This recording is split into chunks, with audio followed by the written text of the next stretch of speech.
This is True News, the truth, the whole truth, and nothing but the truth.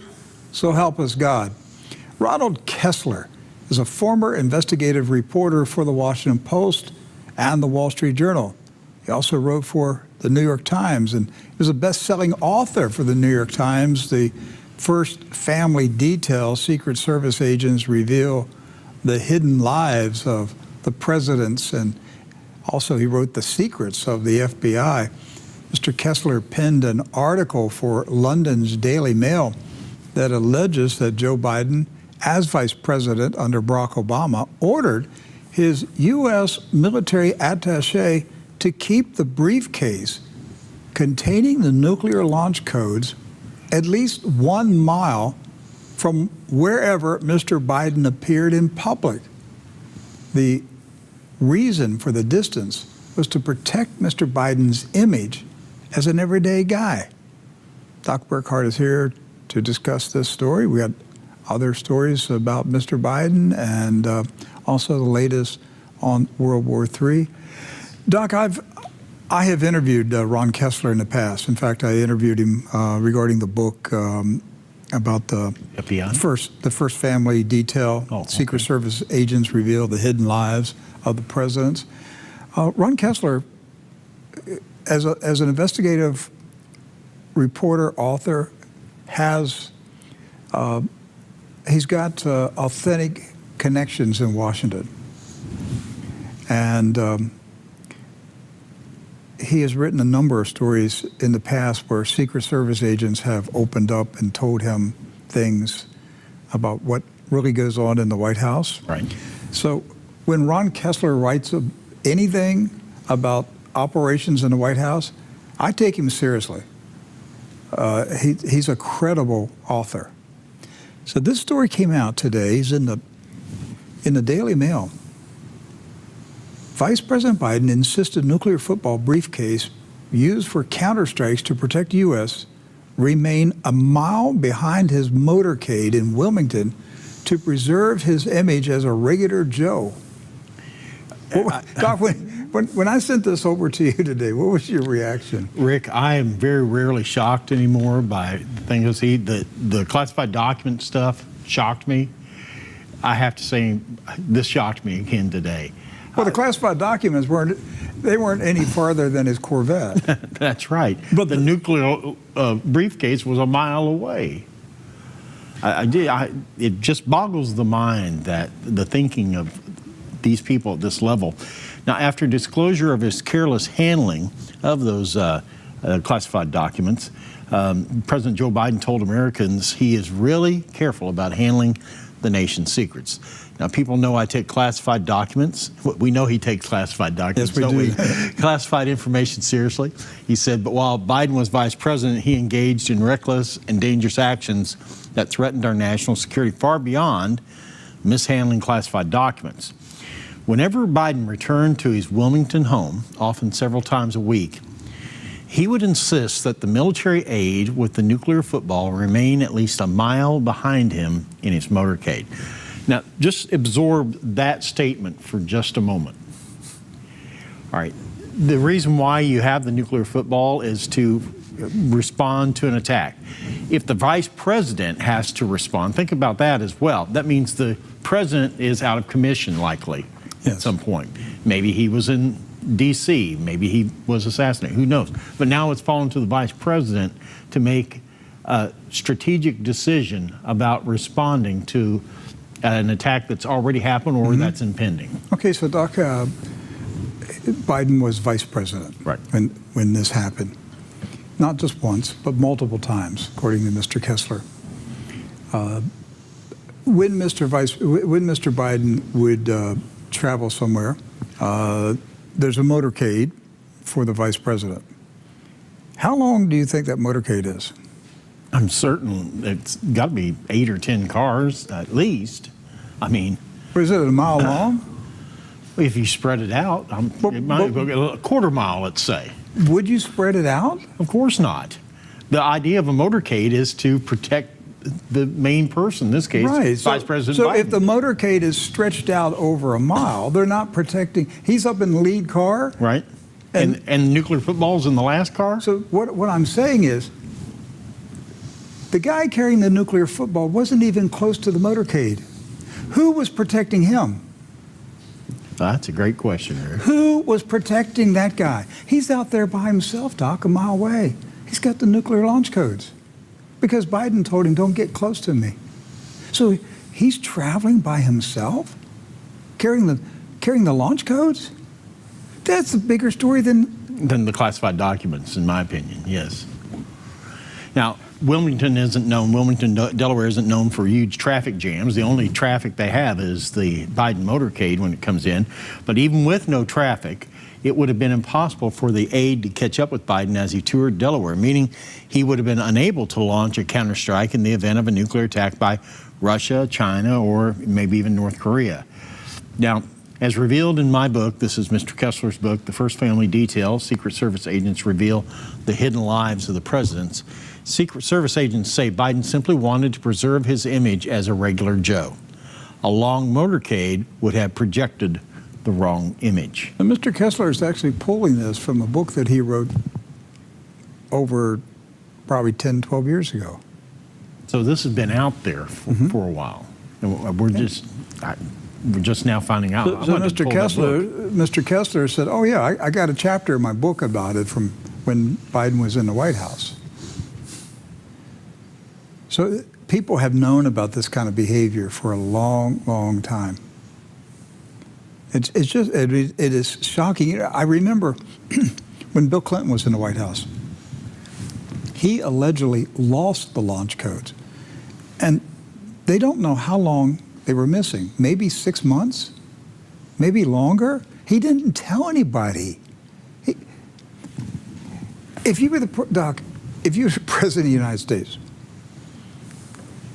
and you got your pajamas on, and you're getting in bed, what's the last thing you're placing on the nightstand before you turn off the lights? The nuclear launch codes. That way, if something happens during the middle of the night, you know where they're at. Yeah. And when you wake up in the morning, you want to make sure they're still on the nightstand. Bill Clinton apparently went 6 months or longer and couldn't find the launch codes and never told anybody. So who had the launch codes, Rick? Well, he could have just lost them. I mean, he may have pulled them out of his pocket and they just dropped somewhere. Could have been any place. Or maybe one of his girlfriends lifted it from his clothing. Or, knowing Bill Clinton, if he got a good price for them, they may have sold them. And I don't rule that out. Right. You know, he'd sell anything. But the point is, he went at least 6 months without launch codes and never told the military. Nobody in the government knew it. Had we been attacked, the President of the United States did not have the launch codes. In this case, Biden as vice president, thank God he wasn't the president, but he is the president now. Right. So is he doing the same thing now? Yeah. That's a great question, isn't it now? It's a valid question. Is he doing it now? What else? Let's get back to Mr. Kessler's story. We talked about the possibility of the president being taken out and Vice President Biden. So in this case, President Obama, never mind that if President Obama had been taken out, the country could have been obliterated by a nuclear attack because of Biden's unparalleled irresponsibility and lack of judgment. What is the nuclear football? Well, the nuclear football is a leather-covered titanium briefcase, business case, that weighs 40 pounds. It's secured with a cipher lock. It contains a variety of secure phone capabilities and written options for launching nuclear strikes that the president may authorize. The president authenticates his identity with codes found on a small plastic card he carries with him. In case the president is incapacitated or has died, an identical nuclear football is assigned to the vice president. Now, in the event of a devastating threatened attack on the U.S., the president or vice president, as his backup, would confirm his identity to the National Military Command Center at the Pentagon over a secure phone by reading codes from the sealed authenticator system card, also known as the biscuit, that he is supposed to carry with him at all times. So let's stop right here, and I don't know the answers to these questions, Doc. But I've got some questions just looking at that. let's see.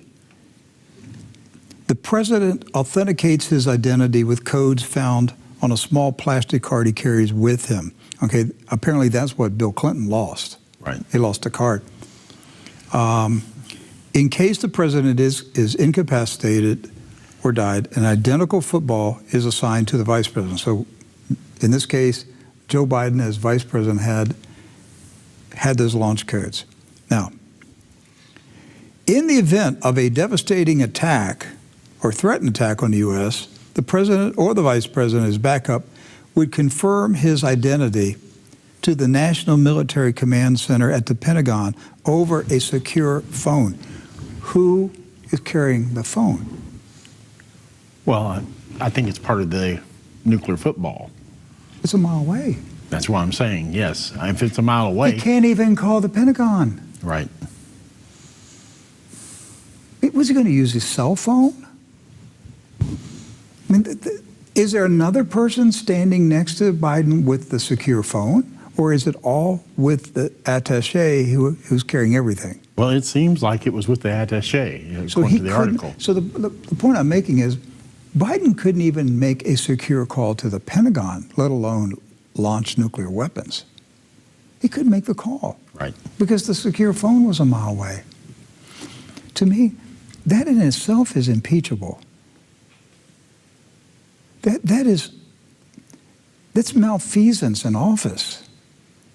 He put at risk 350 million lives because of his incompetence.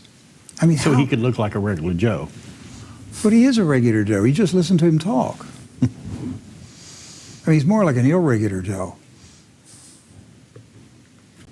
It's stunning, and he should have been removed from office for being a threat to the American people. How many people in Washington knew about this and said nothing? Well, obviously his entourage did, Secret Service did, the Pentagon did. There was a lot of people that knew, Rick, and yet it went on.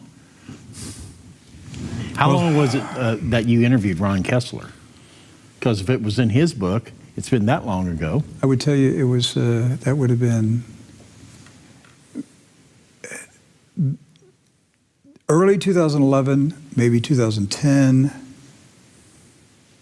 Yeah, 2010, early 2011. All right, so then we're looking in that time range, so people have known since then. Yeah. Well, military leaders and White House national security advisors would brief the president or vice president on the nature of the threat and the options for retaliating, assuming they had the nuclear football. If either man wanted to consult the written options, he could do so. Now, it goes on to say he would then choose a retaliatory option, and his command would be read back to him. Once he confirms, the command center would use the military's launch authorization codes to release nuclear missiles. So time is of the essence in this situation. And there's time involved in all of this, in the authentication process too.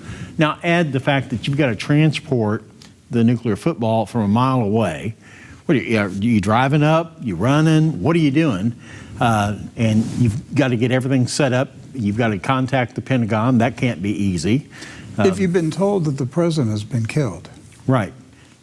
Is there chaos going on right now? Sure. And aren't they, at that point, if something had happened to the president, they would be securing the vice president. So the Secret Service would go into action and rush him away. And away from the nuclear football. Away from nuclear football. It's a crazy situation. Now, as part of the conference call, the president's told how many seconds or minutes remain if the president would wish to respond before he might not be able to do so because nuclear weapons will hit the White House or his current location, says John Stuffelbeam, a former military aide who carried the briefcase and later oversaw the top secret program called the Sealed Authentication System when he was Deputy Director for Global Operations assigned to the Joint Chiefs of Staff. Since either the president or vice president would likely have 15 minutes or less to respond militarily to an impending attack before the United States could be wiped out by nuclear-tipped missiles, the military aides who carry the satchels are supposed to be in close proximity to the two leaders at all times. But as soon as Biden, codenamed Celtic, took office in January 2009, he laid down a rule. Instead of the usual retinue of at least 15 vehicles preceded by a police escort in his motorcade whenever he returned home to Delaware, he wanted a Secret Service motorcade of just 2. The limousine or Suburban he rode in, plus a single follow-up Suburban behind him with agents. And I guess the nuclear football a mile away. So the motorcade was 2 cars. Right. Is that a motorcade or is that just tailgating? I don't know. But the nuclear football was still a mile away. Mile away. I don't even understand. I don't even understand his thinking in this. Yeah. Why it would change his image? I mean, the whole discussion is stupid. But I don't even understand why he would think the public seeing a military attaché walking behind him would harm his image. It would actually enhance his image. I would think so. We'd actually think Joe Biden was important. And how many people think he's important? What worries me is that he's now the man. And think about who's in his job now. Kamala Harris. Right. Oh, my. She's carrying around a plastic card in her purse. Cackling like a hen. All right, laughing at everything, talking about school buses. Okay. Now, that's frightening there, isn't it? That's more frightening than Joe Biden as vice Yes. president. So, well, Rick, I'm worried now. Where are the nuclear launch codes at this moment? Are they a mile away from the White House? I have to ask, don't I? We do. I have to ask. And you where have are to the- ask about Kamala Harris. Yeah, where's her launch codes? Is someone following her around, or And did does she shoo 'em know off? does she know what they're for? Does she think it's the lottery number? Or they're a discount card for Kohl's? I mean, you have to wonder with these two. I mean, when you hear stories like this, and this is, 14, 15 years ago? Mm-hmm. Like I said, few things shocked me more than this shocked me.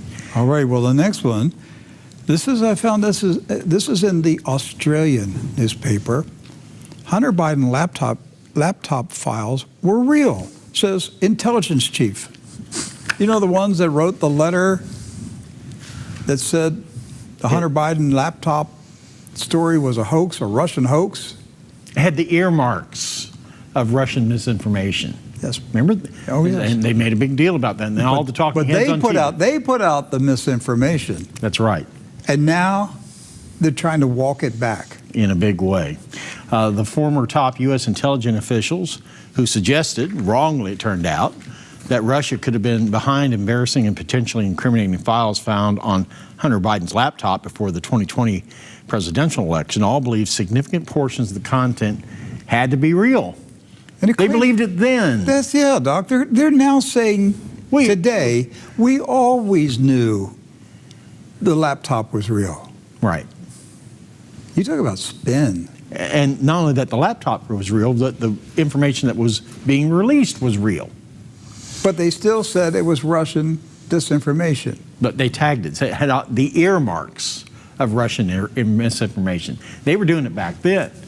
So Douglas Wise, a former deputy director of the Defense Intelligence Agency, told the Australian he did not regret signing an October 2020 letter, which Hunter's father and then presidential candidate Joe Biden, Twitter, and Facebook had relied on to justify their dismissal and censorship of the New York Post expose on the laptop published in October 2020. Joe Biden relied on their letter when he knew that the emails were real because he's in the emails. That's right. So, well, Mr. Wise says he was not surprised the laptop, which a Delaware computer repair shop turned over to the FBI and Donald Trump's lawyer, Rudy Giuliani, after Hunter Biden failed to collect it, turned out to be genuine. I'm not surprised. It turned out to be. Yes. It was genuine then. That's right. In fact, most of the U.S. media, including the New York Times and Washington Post, conceded only last year.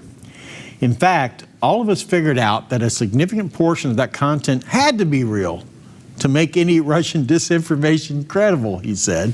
To think about that. We had to release real information to blame it on Russian disinformation. So he's referring to that 50-plus signatories to the letter, including former Director of National Intelligence James Clapper and former Defense Secretary Leon Panetta. Okay, so they're now admitting they knew in 2020, before the election, according to his words, a significant portion of the material on the laptop was authentic.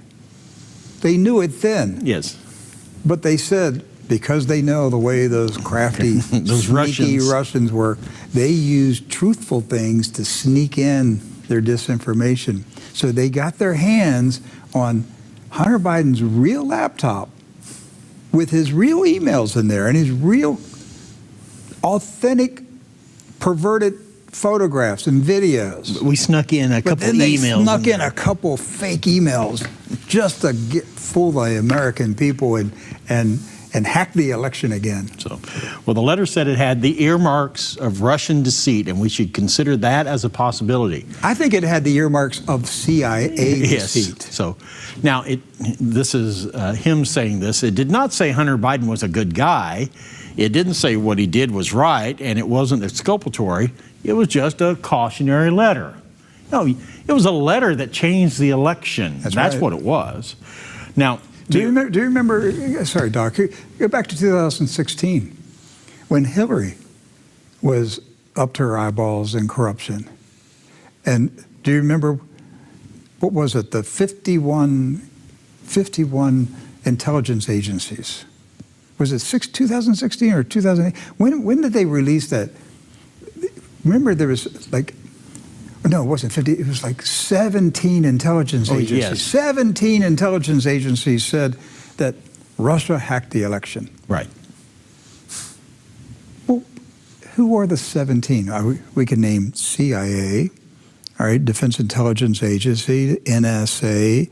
I mean, after you get past number 5 or 6, can you name the rest of? They never named them. Just 17 intelligence agencies. I mean, you'd think with 17, the Forestry Department has an intelligence agency too. But they gave us no evidence, and they gave us, there was no official statement from those 17 agencies. Like the CIA didn't issue a statement saying, without a doubt, Russia hacked the election, without a doubt. And even that story has been upended now. Right. Not one of those agencies issued a statement. Not one of them had a press conference that said, we are telling the American people, without a doubt, the Russians hacked the election. It did. None of them. They just made it up. She made it up. She lied. She made it up. And these people that wrote that letter, they did it again. Yes, and these people these so-called unintelligent officers, they made it up. They lied. They deliberately lied. They're still lying today. They're lying about their excuse. Lie. They're lying about the lie. Well, the arrival on the U.S. political scene of emails purportedly belonging to Vice President Biden's son, Hunter, much of it related to his time serving on the board of the Ukrainian gas company Burisma, has all the classic earmarks of a Russian information operation, the 2-page letter read. That was back in 2020. I don't regret signing it because the context is important. Remember, Giuliani had just been in Ukraine trying to dig up evidence on the Bidens, and he met with a known Russian intelligence official, Mr. Wiles said. The chain of custody of the laptop, he added, made it possible that Russians or even ill-intended conservative elements could have planted stuff in there, Wait a Rick. minute. The chain of custody went from the repair shop owner to the FBI.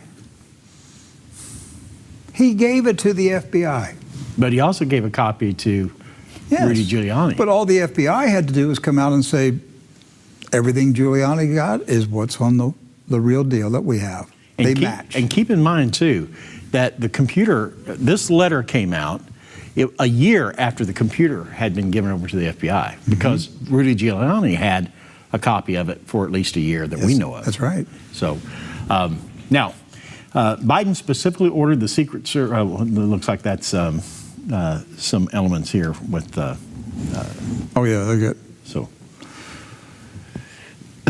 well. Anyway. All right, we got some material from the other story mixed in there. Well, this is a big deal here with this, that here they are, they're trying to walk back this story.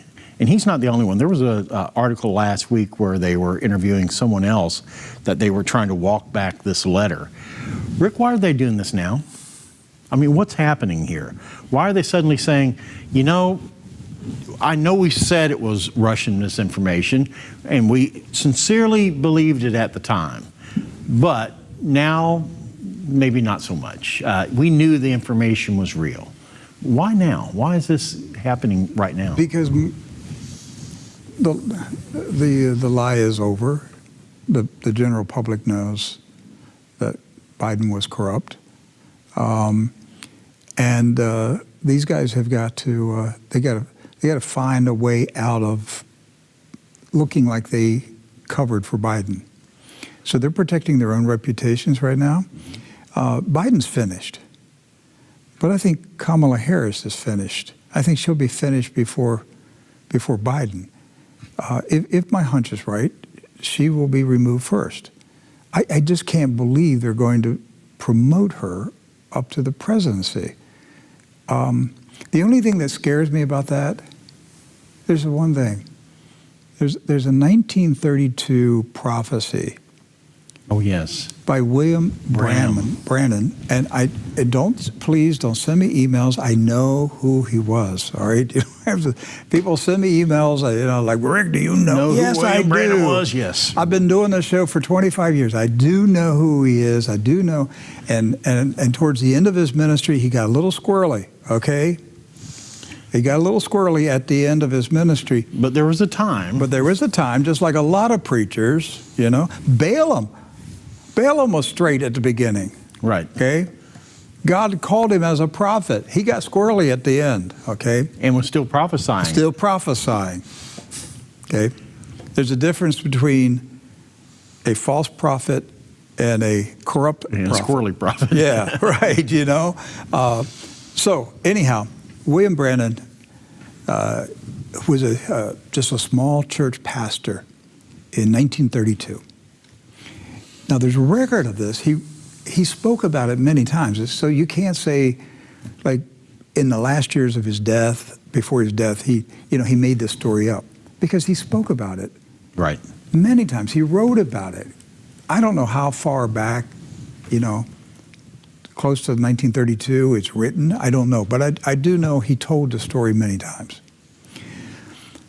This is what he said. He was preparing for his sermon on a Sunday morning. It was March 1932. At that time, the newly elected president was sworn in the month of March, not January. The new president in March 33. The new president, who was just sworn in, was Franklin Roosevelt. First term, first year of his first term. The pastor said the Holy Spirit came upon him in a vision, and he showed him 7 things that were going to happen to America. And the first one, he said, the Lord showed him, this man who is now your president will serve 4 terms. Right. All right, that was in 1933. Nobody had ever imagined, we never had a president serve 4 terms. But Franklin Roosevelt was elected 4 terms. The Holy Spirit told him the leader of Italy, Mussolini is again 33. He will be executed by his own people. And his people would spit on him. And right. That's exactly what happened to Mussolini. Then the Lord told him, the man who is now running Germany will start World War II. Now, they couldn't even imagine a World War II. Yeah, they're just recovering from World War I. And so Hitler had just come to power, and the Holy Spirit tells Pastor Brennan that this new German leader is going to start World War II. So that one came true also. Then the 3 isms: fascism, Nazism, and communism. Yes. He had that in his prophecy too. All right, and then there was one about the way women would dress. Right. That their clothing, their dress would become obscene, extremely inappropriate. You got to think about 1933, how women were dressed at that time. Remember the egg-shaped cars? Oh yes, he saw people in egg-shaped cars, driverless cars. Right. Driverless cars shaped like eggs. And people were playing games. And they were cars. he said they were being amused by games as they sat in these driverless cars. Okay. Have you looked at cars lately and their shape? We're moving in that direction. That's right. So again, it's 1933. And then the last one. Well, next to the last. Next to the last, number 6, was an evil woman ruled over America. And he said he did not know if this was a physical human woman or a spirit. He didn't know. He just said an evil woman ruled over America. And then number 7 was, all he saw was the smoking ruins of America. It had burned down. Now, when I think about Kamala Harris is this close to the presidency at a time that the Russians are talking about nuking us, and they see us as evil and wicked, and as a nation we have become evil and wicked. That really worries me, Doc, that prophecy is playing out in real time right now. Now, a few years ago, we would have suggested that it was Hillary Clinton. I mean, we were talking about that before the 2016. We're thinking, here she comes. Right. And now we're talking about the possibility. And Kamala, which is a Hindu name, means devil. Right. Yeah, she is not African American. She is of Jamaican and Indian descent, and she's named after an Indian devil god. Yes, she's a devil. That's what Kamala and who could be means. more cruel than the devil? And so did God give us a clue? Hey guys, you're going to have an evil woman. Her name is going to mean the devil. It's going to happen just before you get burned to the ground. That's what I'm worried about right now. Because we got this buffoon in the White House who has the nuclear launch codes a mile away. Well, by now, he doesn't even know he has launch codes. He probably looks at that card in his pocket and, tries to remember if it's his key code or not. Can you imagine waking him up at 3 a.m. to tell him that nuclear missiles had been launched from Russia? It would take him 20 minutes to find his teeth. You got me on that one. No, I'm serious. You're right. I mean, even after his 3 p.m. afternoon nap, it'd be hard to get him adjusted. So they're going to have to change his diaper. Just think about, honestly, where he's at, mentally where he's at. Right? And you're going to have hypersonic missiles coming across the North Pole? And you've got a 15-minute window. Not with hypersonic. Right. Yeah. Now you're down to 8 or 9 minutes, and so. And if they got one of those submarines parked in the Potomac, like Mr. Medvedev said, you don't need. It's not. You're not talking about 5 minutes now, because that's what Medvedev said last week. Yeah, he said warning. Submarine at the Potomac River. That's right. He did say that. Now you're talking what? Maybe a 60-minute ride, 60-second ride for the rocket. It's dangerous. It's very dangerous. Nothing to be. We're not laughing about it. This is scary. It's frightening. So I threw out a couple days ago the possibility that the powers that run this country, the shadow government, the rulers, the ruling class, want to get rid of Biden. They know he's worn out. He's going to cause them more trouble than he's worth. And look, they put him in there as a placeholder to get rid of Trump. Right. Nobody wanted him. He didn't campaign. He stayed in his basement. And the person that came in last place in the primaries, they made the vice president. Yes, the last place in the Democratic primaries. They used to be the second, the runner-up. Kennedy chose Johnson because Johnson was, running against him in the primaries. Reagan chose Bush because Bush was number 2 in the primaries. And they didn't get along. And so you take Biden, and nobody won it, and he picks the one who came in last. Even fewer people won it. And they won. They won the election, and they didn't campaign. Biden sat in his basement. They locked him up in a basement. They wouldn't. I bet he didn't even have a key to get out. I bet they just kept him in there, and he watched movies. Probably had Netflix on for 6 months. He didn't campaign. And the few times he did go out, he only get a crowd of 40, 50 people. And did Kamala Harris campaign at all? I don't remember any giant enthusiastic crowds for Kamala Harris. But Rick, she could be president. She could be president. So I threw out the theory last week that if we look at what they did to Nixon, they wanted to get rid of Nixon. Right. But they couldn't allow Vice President Spiro Agnew to become president. So they created a scandal for Spiro Agnew. And they forced him to resign.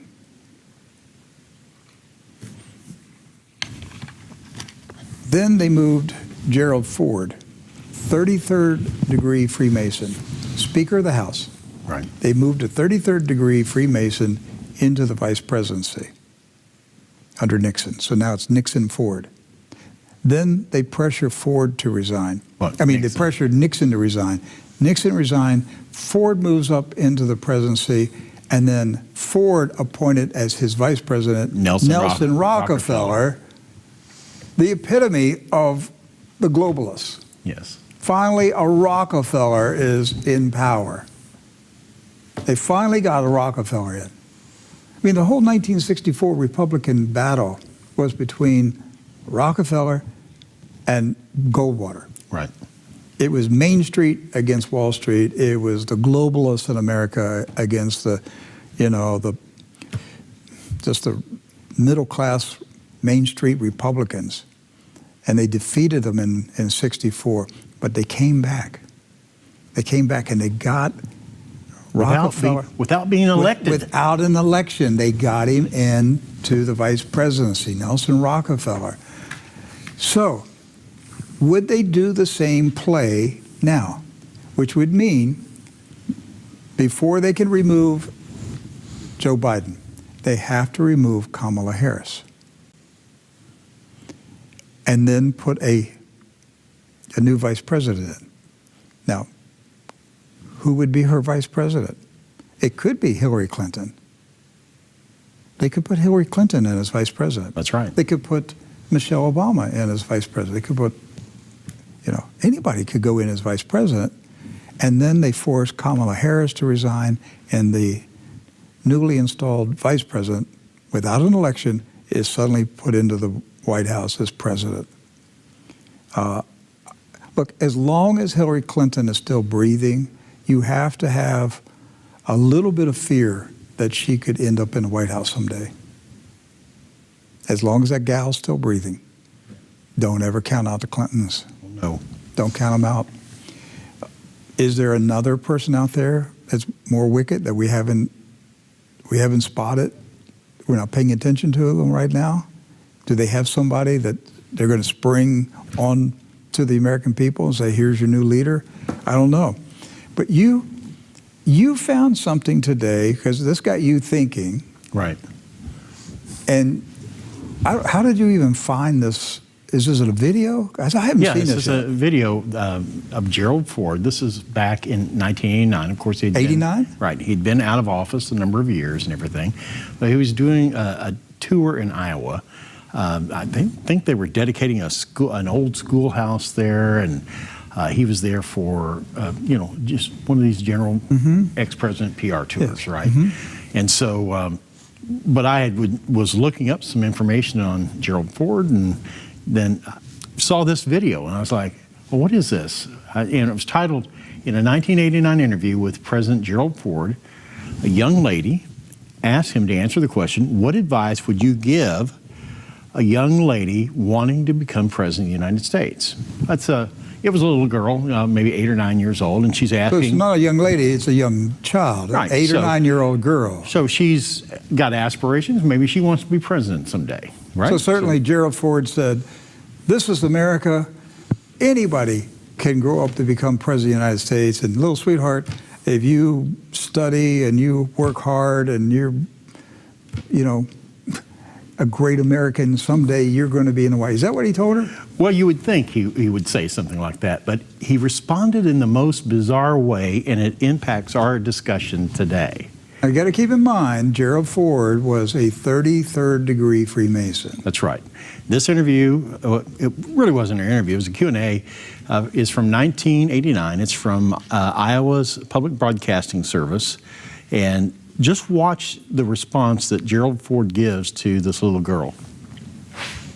Thank you very, very much. It's a very high honor and a very great privilege for me to come to West Branch and to participate in this conference, which is being held here at the Hoover facilities. Mr. Ford, what advice would you give a young lady wanting to become President of the United States? Well, I hope we do have a young lady at some point become President of the United States. I can tell you how I think it will happen, because it won't happen in the normal course of events. Either the Republican or Democrat political party will nominate a man for president and a woman for vice president. And the woman and man will win. So you'll end up with a president, a male, and a vice president, a female. And in that term of office of the president will die. And the woman will become president under the law or Constitution.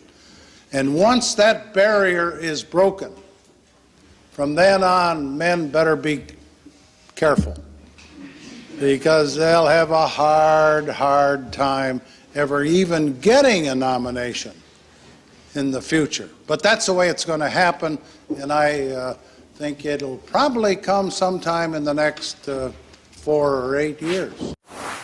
So you're talking to a group of 8 and 9-year-olds, and you're saying, well, listen, the only way, kid, you're going to be president is the president. The man's got to die. He's got to die.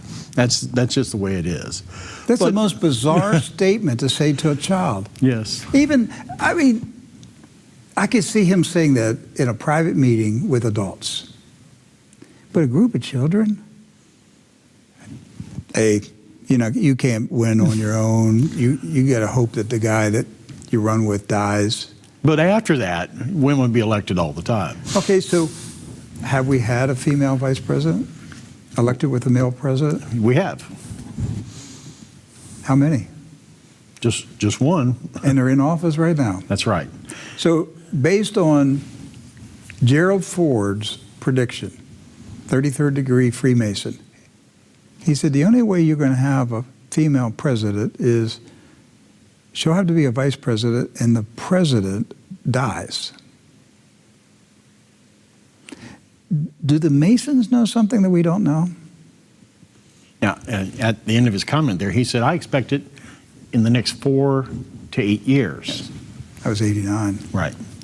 So so we're looking at the, 90s. So Well, they Clinton did era. try. They tried with Geraldine Ferraro, so but that wasn't going to fly. And Right. so, but the fact that he even made mention of this to a group of kids, but it does fit into what we're talking about today, that President Biden, either the dementia is going to catch up with him or something's going to happen, or the scandal is going to finally bite really hard. But my guess is Kamala Harris goes first, and she's replaced by another woman. Okay, they will have to put another woman in as vice president. There's no way that the Democrats could put in a male as vice president to replace a female. Now maybe a transvestite. We might get our first transvestite vice president. Maybe Michelle? or Secretary Levine,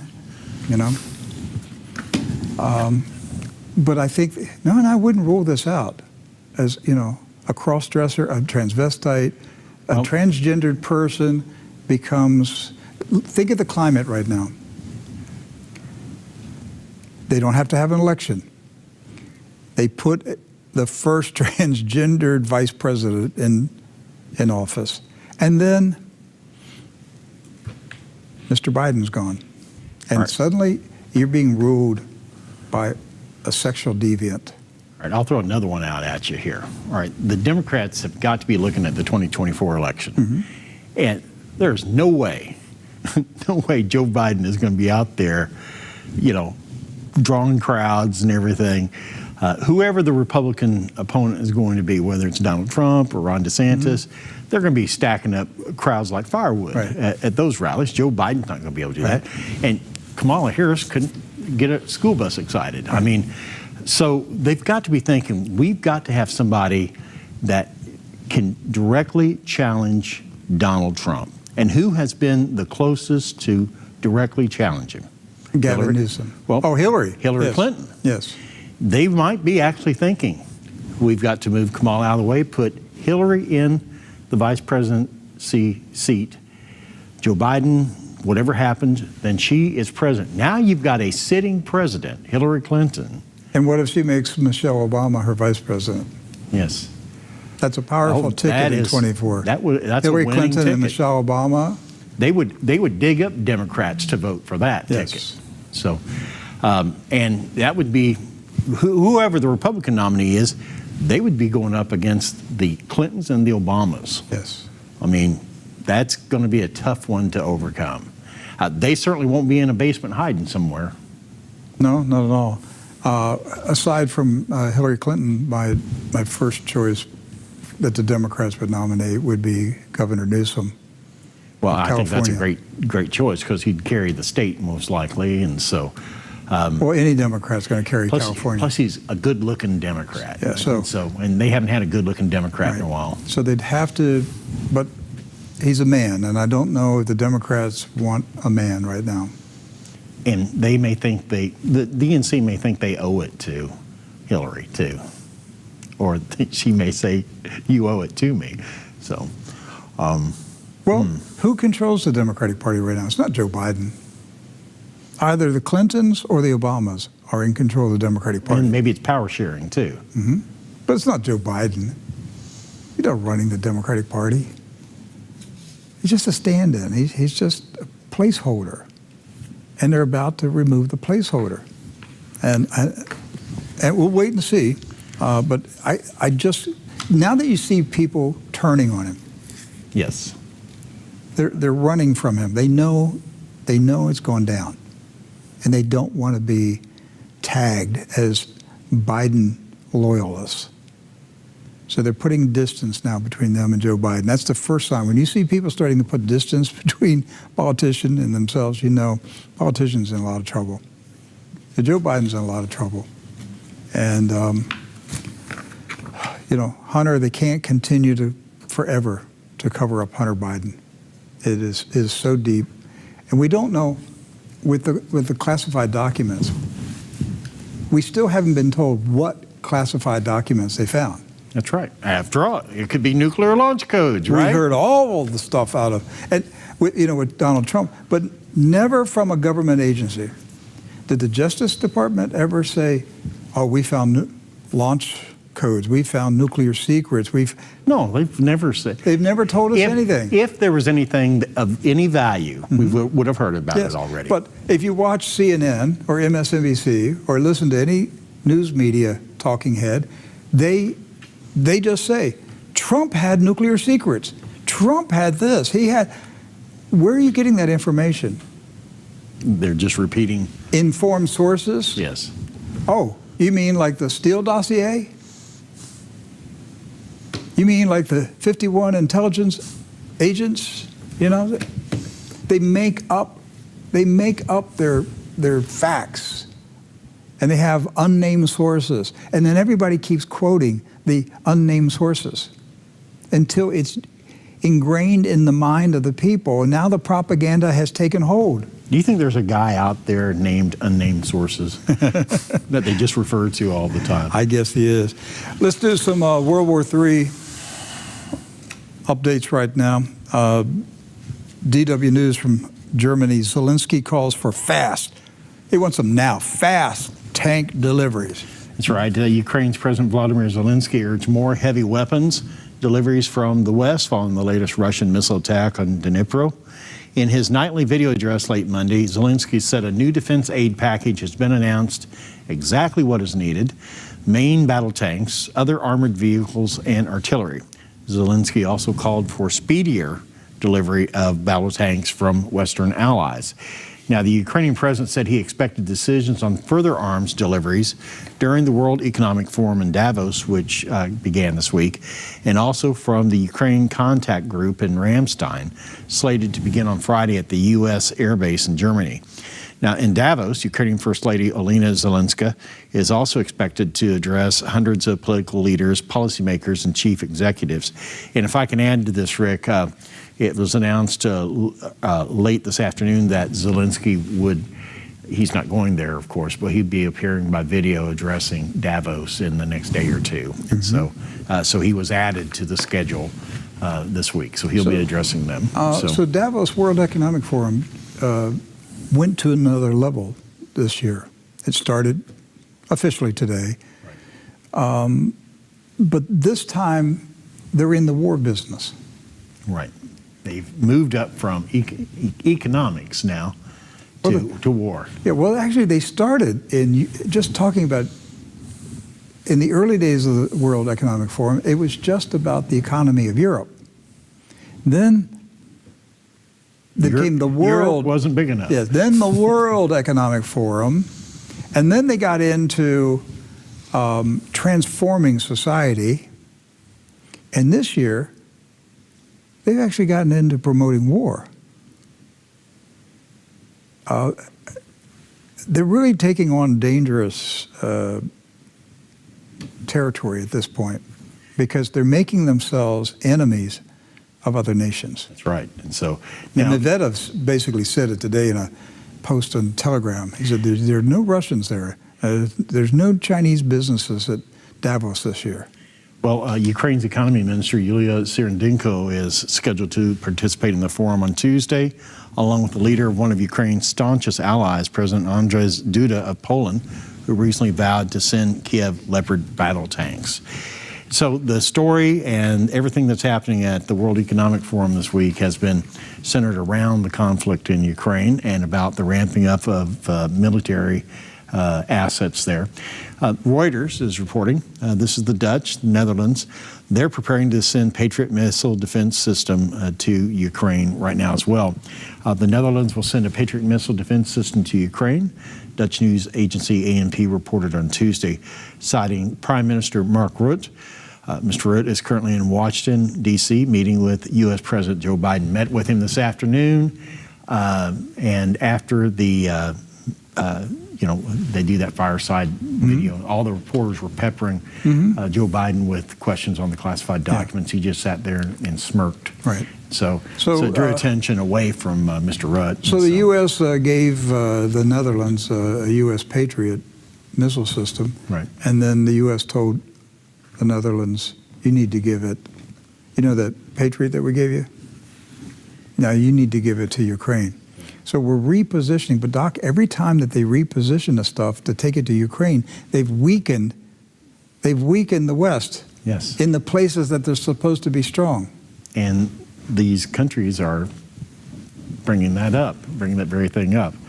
Now, Bloomberg is also reporting here that Chancellor Scholz, Germany, says he's in talks with allies about also sending tanks to Ukraine. German Chancellor Olaf Scholz says he's in talks with allies over potentially supplying heavy tanks to Ukraine, but cautioned that any announcements would have to come in lockstep with others. So he, I think this was in Davos also that he did this interview. I believe so. Basically, what he said in the interview, and we're going to play the interview. Basically, what he said was, Germany is willing to send tanks to Ukraine, but the U.S. has got to go first. We're not going to go first. We'll follow the lead of the United States. We got your back. Yeah. So, Mr. Biden, you send tanks, then we'll send German tanks after you send yours. Here's what Mr. Scholz said today at Davos. In domestic politics, as you know, your defence minister, Christine Lambrecht, resigned. You've just appointed today a new person, Boris Pistorius, and the big issue in front of you is tanks. You have the Leopard 2 tank, and the Ukraine wants them. Ukraine says that it needs those tanks. And there are two ways you could get it to them. You could either give them from your own supply of Leopard 2 tanks, or you could allow your allies, like Poland, countries like that, who have bought the tank already, to re-export it. And I wondered where you had got to on that. Are you prepared to let those tanks go to the Ukrainians? Let me draw the picture. I think after the United States, it is Germany and the UK that are delivering the most weapons to Ukraine, and we will continue to do so. As you know, we are absolutely active in doing the real hard stuff, and this is the case with all the artillery we delivered, with our howitzers. This is what we did together with the United States and UK when we delivered multi-rocket launchers. It is what no one else did. And we are doing a lot in the question of air defense with our Gepard tanks, with what we did with this Iris-T system that is now so successful that the whole world is looking at it, because it seems to be nearly 100% effective in fighting against missiles. And we also decided, together with the United States, that we will deliver Patriot systems to the Ukraine for the air defense. And in many other fields that are very important, we are doing the necessary stuff. And shortly before our debates, we decided together with the United States that we will do something with special tanks, the Bradley from the United States, the Marder from Germany. And one message is above all, we always act together with our allies and friends. We are never going alone, because this is necessary in a very difficult situation like this.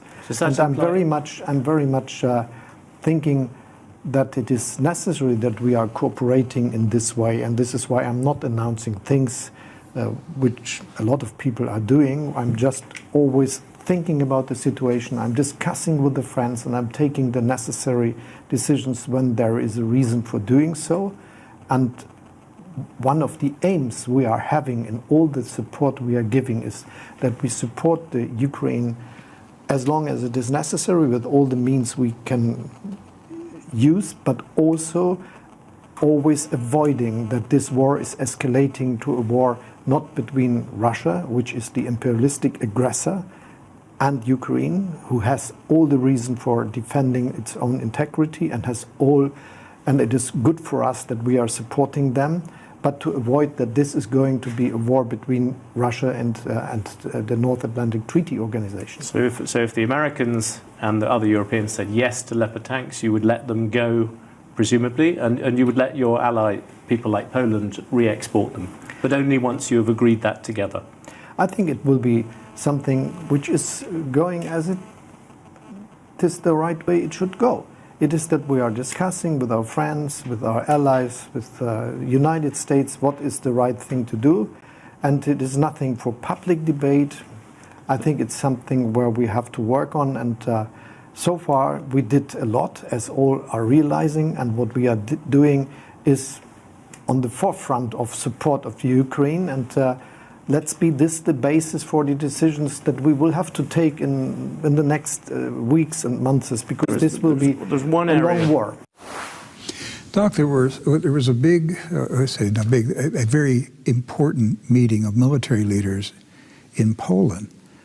The commander of the Ukrainian military met with the chairman of the Joint Chiefs of Staff, General Mark Milley. Right. The meeting took place in Poland. Not much details about it, other than this telegram post. Right. So today in Poland, my first personal meeting with General Mark Milley, chairman of the Joint Chiefs of Staff, happened. I extended my gratitude to General Mark Milley for the unwavering support and assistance provided by the United States of America and allies to Ukraine. I outlined the urgent needs of the armed forces of Ukraine meeting, which will accelerate our victory.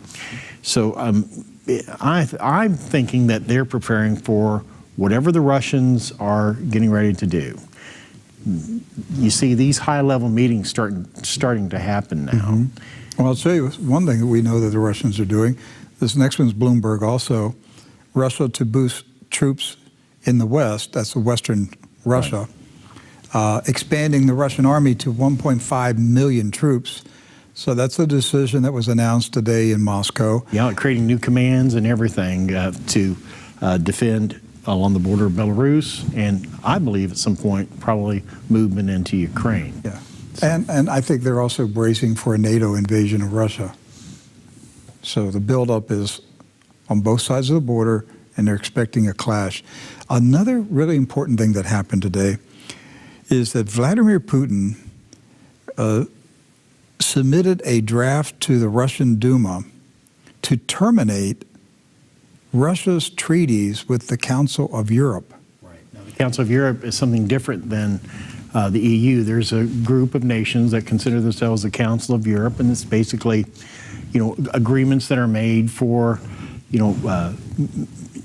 military movement, for air traffic. But there's still treaties. And, that's right. And we've got a list of the treaties that Putin is canceling. He's canceling the Statute of the Council of Europe. In other words, Russia's going to step out of the Council of Europe, and so that's what that means. They're leaving the General Agreement on Privileges and Immunities of the Council of Europe, as well as its 5 protocols. This all has meaning in the arena of diplomacy. Right. The Convention for the Protection of Human Rights and Fundamental Freedoms and its 10 protocols. They are canceling the European Convention for the Suppression of Terrorism. They are ending their participation in the European Charter of Local Self-Governments, and they are canceling their participation in the European Social Charter. In a nutshell, Russia is decoupling from the West. That's the story here. They're cutting. They got the scissors. They're cutting every tie with the West. That's where this is going. It is the end of globalization. I've been saying this for over a year. Globalization is dead for now. I don't know how long. Could be a decade, could be 3 or 4 decades. We don't know. The world is changing before our eyes, but globalization is dead.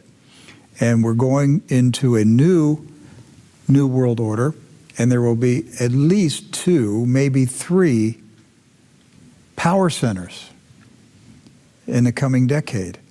And Russia is severing its ties with Western Europe and the United States of America and all the Western nations. They'll have no legal ties.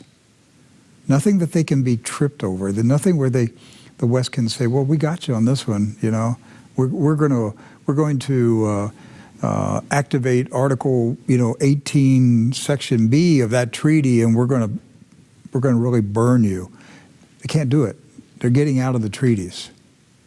And they're going to stand on their own. And what we're going to see in the coming years, Doc, is new treaties with the East. Russia will be entering into treaties with China, Asian nations, Africa, Middle East, and South America. They'll enter into new treaties. There'll be new power blocks, new alliances and coalitions. The old has died. We have witnessed the death of the post-World War II New World Order. It has died, and it is fighting for its life, but it can't hold on. It's over. The next one, this is from the Express in London. Putin set to make important announcement tomorrow on Ukraine war. There is no details about what this announcement is. Your guess is as good as mine. And I could not find any other story about it. And the story from Express doesn't have any meat to it other than sources have said he's going to make a major announcement tomorrow. And they've suggested in that article that it might have to do with commemorating the 80th anniversary of the siege of Leningrad. But that leaves things open-ended. He could be making an announcement about the Ukraine war and about further mobilization and things along that line. We'll wait to see, but it's an important enough announcement. Worst case is that he could be asking the Duma to declare war on Ukraine. So we don't know. Another one, this is the London Telegraph. Unstoppable nuclear torpedo built by Russia to devastate cities with radioactive tsunami. Now, we've talked about this for several years. But according to this report, Russia has built the first examples of an unstoppable nuclear torpedo intended to devastate coastal cities by creating radioactive tsunamis. The first set of Poseidons have been manufactured, and the Belgorod submarine will receive them in the near future, according to the TASS news agency. So what they're telling us, Doc, is that the Poseidon's submarines are going to be, well, the Belgorod submarines will be armed with the Poseidon tsunami torpedoes sometime in the near future. Now, if I recall, the original estimate was 2027. So they've speeded up. Now, was the Poseidon torpedo, what we talked about in the past here, about the ability for a plan by, it has its roots back in the Soviet era, of creating a destructive force that could wipe out the coastal cities of the United States. That's basically where it started at. The 24-meter-long torpedo was designed to travel up to 80 miles per hour underwater, carrying a 2-megaton nuclear warhead. That's more than 100 times more powerful than the atomic bomb that was dropped on Hiroshima. Now, Christopher Ford, the then U.S. Assistant Secretary of State for International Security and Non-Proliferation, warned in 2020 that the weapons were being designed to inundate U.S. coastal cities with radioactive tsunamis. That's coming from a U.S. official. So, which means nobody will live on the East Coast for about 1,000 years. It'll be radioactive, the entire East Coast. That's what that means. Henry Kissinger appearing at Davos. The guy just, there he is like a little toad. And they carried him in, sat him on a table, I guess. He was old when I was a kid. He is really old now. I think he's almost 100. He's 99. He will turn 100 this year. Well, he made news earlier this year by opposing Ukraine's membership into NATO. Yes. He's now calling for Ukraine to be admitted to NATO.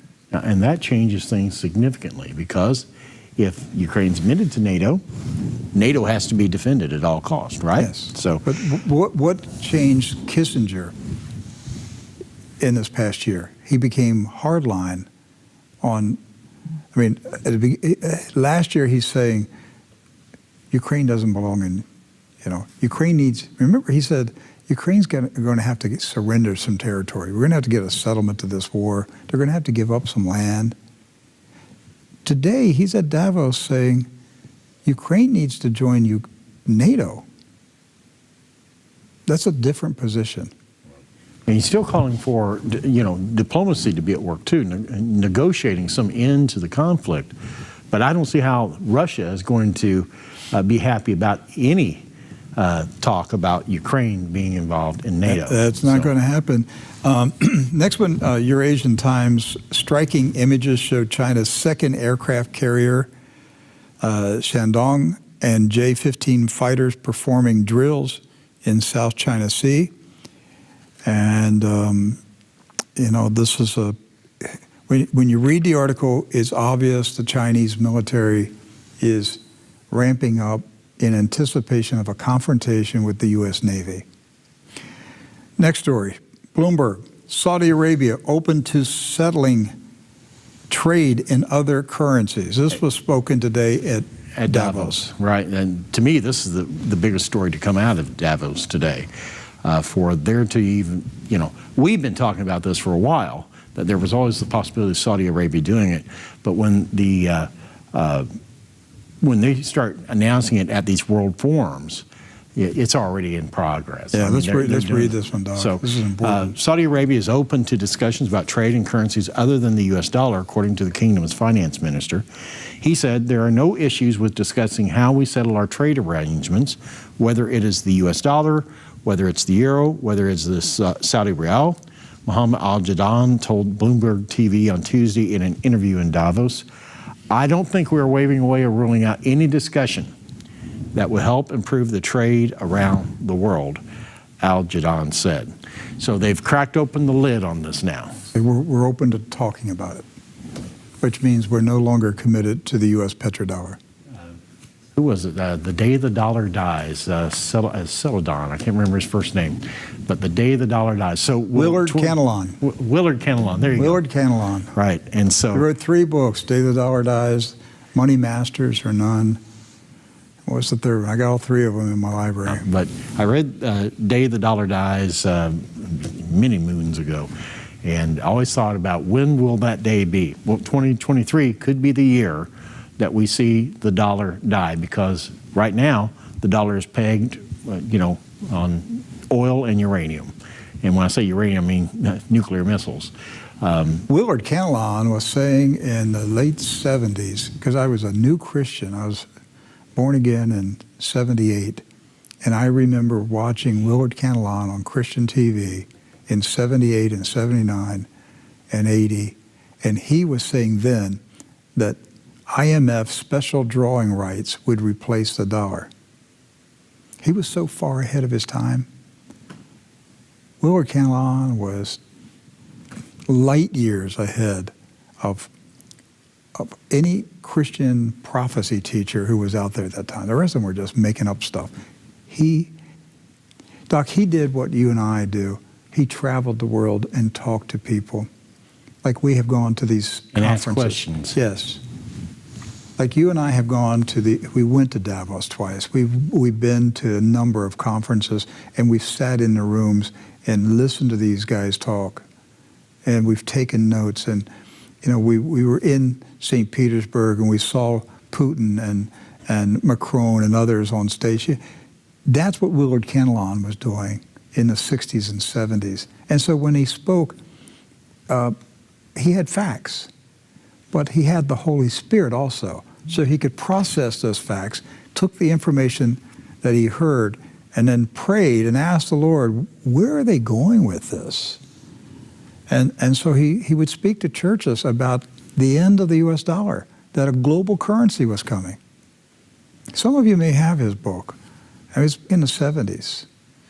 I'll see if I can dig him up tomorrow. I got them in my office somewhere. I'll find them and bring them out. I think I know which shelf it's on. Too, yeah, okay. So. Hey, one final topic. You told me today you found more cases of air traffic control disruptions. Yeah, the first story here is one, it caught me off guard.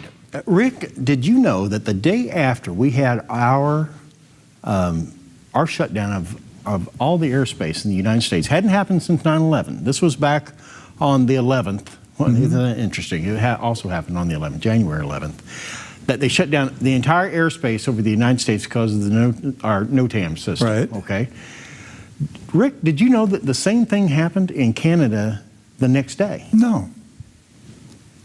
The very same thing. We have 2 separate NOTAM systems. We don't have the same one. There was no news in the United States about it. Right. This comes from IT World Canada. Put the screen back up there if you don't mind, guys. Canada, U.S. hit by NOTAM system failures. The date, January 12th. For a 3-hour period, they shut down the airspace over Canada over the very same issues that the United States had experienced the day before. And they went through... Pete Buttigieg said it was old software. Yes, and basically Canada, interesting in Canada, they don't have an FAA. They have a private company that manages the airspace over Canada. You know what they said did it? That 2 software technicians uploaded wrong data code or something like that. In real time, and that shut down the whole system. Well, Nav Express up in Canada is blaming hardware, which was the original thing they were blaming here in the U.S. But Rick, it really bothered me that, first of all, this happened in Canada. How did we miss this? Because there was no news coverage of it in the USA. You would think it would be a big story. Hey, America airspace shut down yesterday, today, Canadian airspace shut down. So my guess is, Doc, is the U.S. government told the news media, we don't want to talk about this. Don't mention it. Just let it go. And so There was now, nothing. I'm keeping my eyes out for stories related to airport closures, anything that's going on. And wouldn't you know it, today in the UK, in Manchester, England, they had an IT systems outage at the Manchester airport. Now, this is similar to the same outage that they experienced in Manila a couple weeks ago. These IT systems outages then impacted the power systems at the airport. Rick, and they blamed old hardware and software upgrades and things like that. They haven't blamed 2 technicians yet, but that'll probably be coming later. I don't believe in coincidences. I don't believe in them. These stories are happening too often now. Something is going on. Something spooky is going on here. It does make me feel confident about our safety right now with the airports, and I don't know who's doing it, but there's too many of them at the same time. And there were reports that the day before we had our system shut down here in the U.S., that the Moscow airport was shut down for a couple hours on the 10th. We might be in a cyber war and not even know it. Right. I mean, that's a very real possibility. Or we may be, everybody, the victims of cyber terrorism. Now, that's last story. This was comparable to, let's say, a police chief is holding a press conference to talk about his plan to round up the criminals and make the streets safer again. And while he's holding the press conference, he gets mugged and robbed. Right. During the press conference. So the Ukrainian government was holding a press conference about cyber attacks, and their press conference got disrupted by a cyber attack. Live, while it was going on. So the live stream of a press conference by Ukrainian authorities on Russian hacking was repeatedly interrupted by a cyber attack. Which seems to me it fit in with these stories that we're talking about with the airports. Rick, we could be at a level of cyber war and cyber terrorism that we don't comprehend. And it worries me that if the event last week that occurred with all the airports here in the U.S. and now the next day in Canada, if it was a cyber attack, would the government tell us? No. I mean, if you were the president of the United States, you had to make a decision to tell the American people the entire airline system had to be shut down today. They will only tell us when it's to their advantage, meaning they plan to take action against a country like Russia. That's the only time they're going to tell us. Any other time, they're going to lie to us. They're going to feed us a story. Birds got into the transformer, you know. I've heard that story too. Yes. They're going to give us, a line, and the public will buy it. But when you have these stories about the power stations and then trains stopping or they get rerouted, airports shutting down. Those power stations out western United States, there's a news blackout on those. I mean, those power stations were attacked. And what about the power station up in North Carolina here? The sheriff came out a couple days ago and said this was a cyber attack. It could have impacted the entire state of North Carolina. Really? Wow. So we all need to be prepared for disruption. Banking, where no ATM works. You could see fuel stations unable to pump gas because everything, credit cards running through the gas pumps is all by satellite. You know, there's a lot of things, cell phone communication, a lot of things could be disrupted. And you need to be prepared for it because that's what world wars look like. And we're fighting, I mean, we're in World War III, and these are battles that are taking place. The battlefields are not just physical land. We now have cyber battlefields that are taking place. And these wars are being fought in real time, and both countries are trying to keep their populations from knowing about it. The one that I think is going to happen, that nobody can deny, I'm just waiting, counting down the days to when Russia takes out Starlink satellites, I just can't believe they're going to let it go on. The only thing that can be holding back the Russians is that they don't want to show their hand in revealing to the West What weaponry they the have. space weapons that they have. But at the same time, Starlink is contributing to the deaths of thousands of Russian soldiers. So there's going to be pressure inside the Russian government. We have to take out Starlink. You just can't let the carnage continue. And so I think they're going to show their hand at some point and take out Starlink over Europe, over Ukraine. And, you know, Mr. Musk has made himself an enemy combatant in the eyes of the Russians. Any American that is going over, physically going to Ukraine to help the to help the Ukrainian military, or you are sending aid, you're an enemy combatant. That makes you a target. And, you know, Musk is way up there at the top of the list in causing the Russians to lose troops. And I just don't think they're going to let Starlink continue to do it. And I don't know what they're going to do, but they could take out that system. And that would be the opening shot. To me, I would interpret that as it's going to get really serious now. Okay, they just used a space-based weapon to take out satellites, and that's a warning shot.